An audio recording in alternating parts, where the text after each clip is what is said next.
রাগ নিয়ন্ত্রণ করবেন কিভাবে? ঔষধ কি? ঔষধ হলো, এক নম্বরের ঔষধ হলো, রাগ যখন উঠবে আউযু বিল্লাহি মিনাশ শাইতানির রাজিম পড়বেন। কি পড়বেন? আউযু বিল্লাহি মিনাশ শাইতানির রাজিম। সাথে সাথে দেখবেন রাগের মিটার 99 ডিগ্রি থেকে একেবারে ধাপ করে দেখবেন জিরোতে চলে আসছে।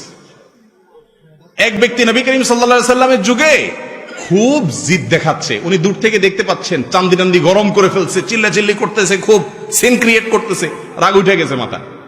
নবী করিম সাল্লাল্লাহু আলাইহি সাল্লাম দূর থেকে ওই লোককে শুনায়া শুনায়া বলতেছেন, আমি একটি কালিমা জানি, ইন্নী লা আ'লামু কালিমাতান, আমি একটি বাক্য জানি, যেই বাক্যটা এই লোকটার এখন চান্দি গরম আছে, সে যদি পড়ে তাহলে তার রাগের মিটার ধপ করে নেমে যাবে, সে শান্ত হয়ে যাবে। সে বাক্যটা কি? নবীজি দূর থেকে তাকে শুনায় শুনায় বললেন, আউযু বিল্লাহি মিনাশ শাইতানির রাজিম।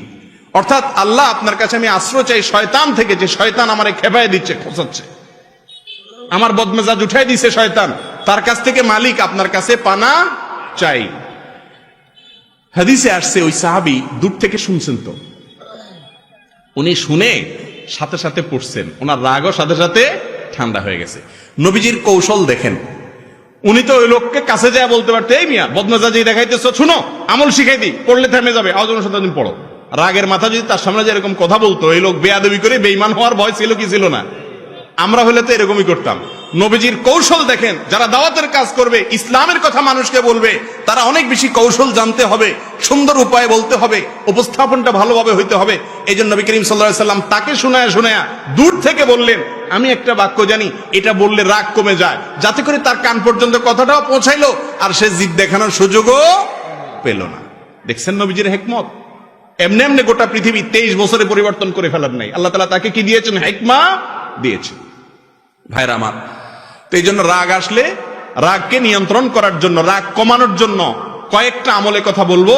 এক নম্বরের আমল হলো কি? আউযু বিল্লাহি মিনাশ শাইতানির রাজিম পড়া।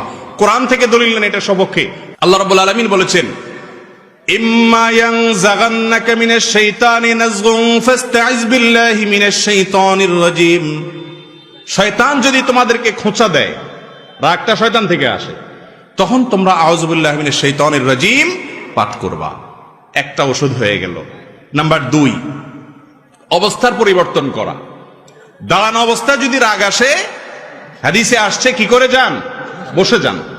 বসা অবস্থা রাগ আসছে, শুয়ে যান।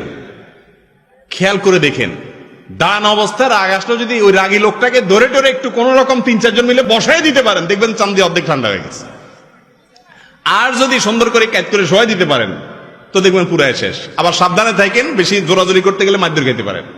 পরে আমার দোষ দিয়ে না যে আপনার আমল অনুযায়ী করতে গিয়ে উল্টা মার খেয়েছি। তবে এটা যারটা সে করার নিয়ম, আরেকজন না। খুব রাগ উঠছে, বুঝতেই পারতেছেন যে এখন একটা অঘটন ঘটে যাবে, সাথে সাথে অবস্থার পরিবর্তন করেন, বসে যান অথবা বসা থাকলে শুয়ে যান। 2টা আমল গেল। 3 নম্বর আমল হলো যথাসম্ভব রাগ যেন কন্ট্রোলের বাইরে না যায়, সেজন্য ঝগড়া অ্যাভয়েড করা। ঝগড়া, আমাদের বাঙালি জাতির মধ্যে কিছু পছন্দনীয় কাজ আছে, কিছু কুকাজ আছে, যেগুলোর প্রতি আমাদের অনেক বেশি দুর্বলতা, আমরা অনেক বেশি ভালোবাসি বাঙালি। সেটার ভিতরে একটা হলো ঝগড়া, অযথা আজাইরা ঝগড়া। 2 জনের ঝগড়া লাগছে, ওখানে 3য় জনের ঝগড়া লাগে। বাসে উঠছে, 2 সিট আলা ঝগড়া লাগছে, ওখানে দেখবেন আরো 4 জন আজাইরা লেগে গেছে। ঠিক না ভাই? ঠিক। এই ঝগড়া থেকে যতটা দূরে রাখতে পারবেন, তত বেশি আপনার রাগ কন্ট্রোল করা যাবে। একটা হাদিস শুনেন, নবী করিম সাল্লাল্লাহু আলাইহি সাল্লাম বলেছেন, আনা যাঈমুন বিবাইতিন ফি ওয়াসতিল জান্নাতি লিমান তারাকাল মিরা আও ইন কানা মুহিক্কান। যে ব্যক্তি হকের উপরে আছে, সে জানে আমি সত্যের উপরে আছি, ওই লোকটা আমার প্রতি জুলুম করতেছে, তারপরেও কথা যেন না বাড়ে, কথা যেন না বাড়ে, পরিস্থিতি যাতে অবনতি না হয়, সেজন্য সে মুখে কুলুপ দিয়ে নিজেকে কন্ট্রোল করে বসায় রাখলো। ঠিক আছে ভাই, তোরটাই ঠিক আছে, মেনে নিল, ঝগড়া অ্যাভয়েড করলো, মামলায় গেল না, ভেজালে গেল না। এই ব্যক্তি সম্পর্কে নবীজি বলেছেন, এই ধৈর্য ধারণ করার কারণে আল্লাহ রাব্বুল আলামিন তার জন্য জান্নাতের মাঝখানে, নবী করিম সাল্লাল্লাহু আলাইহি সাল্লাম বলেছেন, আমি আল্লাহর কাছ থেকে তার জন্য জান্নাতের সেন্টার পয়েন্টে একটি প্রাসাদের দায়িত্ব নিলাম। সুবহানাল্লাহ। তাহলে জান্নাতের গ্যারান্টি তো হলো জান্নাতের একেবারে সেন্টার পয়েন্টে মাঝখানে একটা প্রাসাদের দায়িত্ব নিলেন আল্লাহর পক্ষ থেকে স্বয়ং নবী করিম সাল্লাল্লাহু আলাইহি সাল্লাম। এখন আমাদের সমাজে যদি মামলা 2-4টা করতে পারে, উল্টে ফেলাতে পারে রাগের চোটে, তাহলে বলে বাপের বেটা, ঠিক না? ওইটা আসলে মায়ের বেটা। বাপের বেটা কোনটা? বাপের বেটা যে সবকিছু করতে পারে, তারপরেও তাকায়া মাটির দিকে চেয়ে চলে আসছে আল্লাহর জন্য। এ হলো আসল বাপের বেটা, আসল বীর পুরুষ। তাহলে রাগকে নিয়ন্ত্রণ করার জন্য ঝগড়া অ্যাভয়েড করা, ঝগড়া এটাকে অ্যাভয়েড করা, যথাসম্ভব ঝগড়া এড়িয়ে চলা, গন্ডগোল এড়িয়ে চলা। ঠিক আছে বাবা, নিজের ন্যায়ের উপরে থাকিও, ছেড়ে দেওয়া, এই ছাড় দেওয়ার মানসিকতা যদি থাকে, এই ব্যক্তি হলো আসল মুসলমান, ভালো মুসলমান। আমি আজকে যে কথাগুলো বলতেছি এগুলো শুকনা শুকনা কথা, ভালো লাগার কথা না। সুবহানাল্লাহ আলহামদুলিল্লাহ ফজিলত বলতেছি না, কারণ সুবহানাল্লাহ আলহামদুলিল্লাহ বলা এটা অনেক সহজ। কিন্তু কারোর সাথে ঝগড়া লাগছে, বাবা তোরটাই ঠিক আছে, আমি গেলাম, থাক, মাপ চাই, নিজে সাইড কেটে চলে যাওয়া, এটা কিন্তু সুবহানাল্লাহ বলার মতো সহজ কাজ না। কোরআন খতম করা সোজা, এই কাজটা অনেক কঠিন। আল্লাহ আমাদের তৌফিক দান করুন। 4 নম্বর আমল হলো অজু করা। 4 নম্বর আমল কি রে ভাই? অজু করা। নবী করিম সাল্লাল্লাহু আলাইহি ওয়াসাল্লাম বলেছেন, ইন্নামাল গাযাবু মিনান নারি ওয়াশ শাইতান। রাগ এটা আগুন থেকে আসে। রাগ উঠলে দেখবেন শরীর গরম হয়ে যায়, হট হয়ে যায় না? বেশি রাগ উঠলে দেখবেন যে শরীরে হাত দিলে মনে হয় যে টেম্পারেচার অনেক বেশি, মনে হয় জ্বর আসছে। আসলে জ্বর আসে নাই, এটা আগুন থেকে আসে শরীরের মধ্যে। নবী করিম সাল্লাল্লাহু আলাইহি ওয়াসাল্লাম বলেছেন, মানুষের ভিতরে জেদ, রাগ এটা আগুন থেকে আসে, শয়তান থেকে আসে। আর আগুন এবং শয়তানকে নেভানোর জন্য পানি ব্যবহার করতে হয়, অর্থাৎ অজু করতে হয়। যত রাগ আসুক না কেন, কষ্ট মষ্ট করে যদি একটু অজু করে ফেলেন, দেখবেন ইনশাআল্লাহ রাগে পানি ঢেলে গেছে। কথা কি বুঝাতে পারছি? 4 নম্বর আমল হলো অজু করা। 5 নম্বর আমল হলো রাগ নিয়ন্ত্রণ করলে ওই যে জান্নাতের গ্যারান্টি আছে, নবী করিম সাল্লাল্লাহু আলাইহি ওয়াসাল্লামের ওসিয়ত আছে, আল্লাহ তাআলা ভালোবাসেন বলেছেন, সেগুলো চিন্তা করবেন। এবং একটা ঘটনা, ওই যে আয়াত বলেছে সেই প্রেক্ষিতে আমাদের জানা দরকার, সেটা হলো আলী ইবনুল হুসাইন রাদিয়াল্লাহু তাআলা আনহু। আলী রাদিয়াল্লাহু তাআলা ছেলে হুসাইন, ওনার ছেলে নাম রাখছে কি? বাপের নামে আলী। আলী ইবনুল হুসাইন রাদিয়াল্লাহু তাআলা আনহু তার একজন কাজের লোক ছিল। সে পানি ঢেলে দিচ্ছিল, উনি অজু করতেছেন। তো ভারী কোনো বদনা ছিল, কাঁসা টাসার বদনা, অনেক দূর থেকে দিচ্ছে, হঠাৎ করে এটা হাত থেকে ধাপ করে ছুটে গেছে, ছুটে ওনার হাতে পড়ছে, খুব ব্যথা পাইছে। এখন মালিকের হাতে ব্যথা লাগছে, কাজের লোকটা খুব ভয় পেয়ে গেছে, কৃতদাস ছিল, ভয় পেয়ে গেছে, ভয় পাইয়া ওনার দিকে তাকাইছে। এখন হযরত আলী উনি তার দিকে তাকাইছেন, হয়তো একটু শাসন করবেন বা বলবেন, একটু খেয়াল করো, এত বেদিশা কেন, পড়লো কেন, একটু মনোযোগ দাও না কেন। এর আগের যুগের কৃতদাস দাসীরা, কাজের লোকরা অনেক কোরআন হাদিস জানতো, সাথে সাথে আয়াত পড়ে শোনাইতেছে, ওয়াল কাযিমিনাল গায়জ। আল্লাহর প্রিয় মানুষদের প্রশংসা করতে গিয়ে আল্লাহ বলেছেন যারা রাগকে নিয়ন্ত্রণ করে।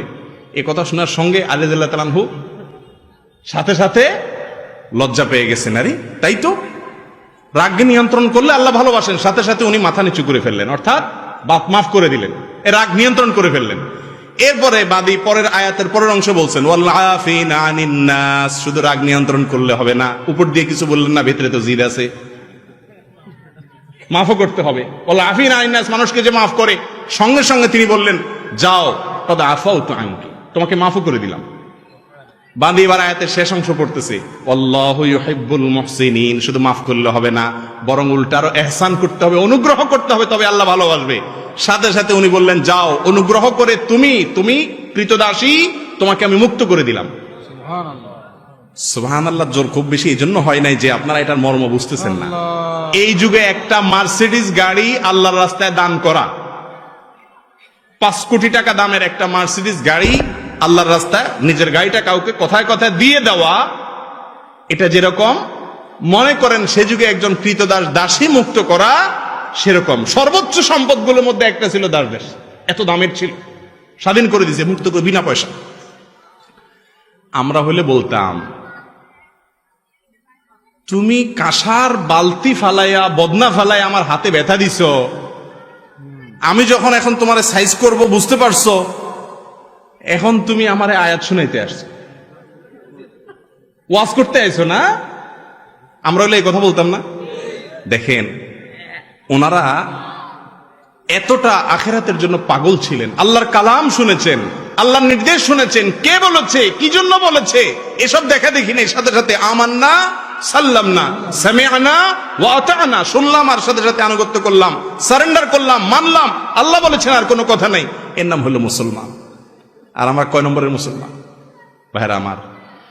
এই জন্য রাগকে নিয়ন্ত্রণ করার জন্য কি সওয়াব আছে সেগুলো চিন্তা করতে হবে। এটা হলো 5 নম্বরের করণীয়।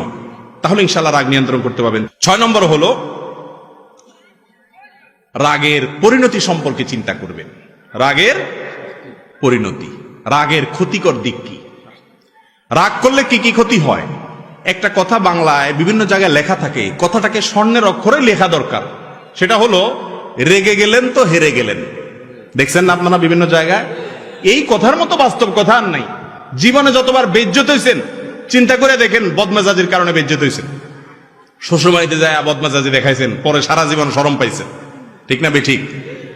অজাগায় কুজাগায় গরম হয়েছেন, রাগ হয়ে গেছেন, পরে শরম লাগে সেই জায়গা দিয়ে যাইতে। ঠিক না বেঠিক?